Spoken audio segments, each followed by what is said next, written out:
to turn away from all the accounts on television of the chaos and tragedy in San Bernardino, and it's hard to protect our children from hearing about it. So how do we help kids cope with terror they may see on TV? Now, here to discuss that is psychologist and child specialist Dr. Lori Love. Thanks for being with us.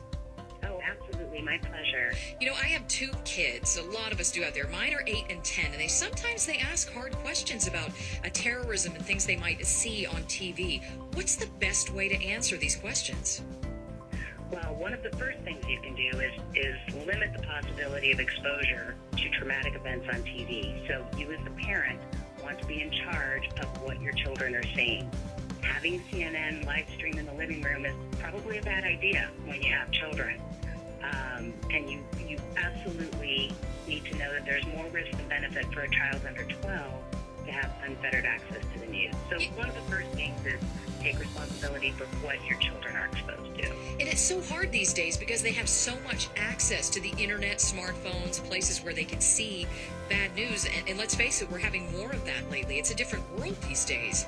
So in controlling that message, and maybe for the younger kids, then what can you say if they ask those tough questions? Okay, so the most important thing you can do is take good care of yourself as a parent. And that goes for so many questions in parenting, right? We need to take care of ourselves first. Children take their cues on how to feel and how to act from us. They don't know how traumatic a situation is unless they get a reference from us. So if we're traumatized, horrified, terrorized, we're sending our children a cue that they should feel that way too. So they're not only listening to what we say, but they're watching us. They're watching our nonverbals and our actions. So we want to stay calm. You might need to take 5 minutes to catch your breath and put together what you're going to say to your child. But you need to come across as calm and collected. Go ahead. Oh, I was just going to say, so let's give an example. Okay, so a child comes up to you and says, I just saw these terrible images of these people crying, and there was, possibly, blood in the photograph. What is that? And then what's an example of how you would answer that?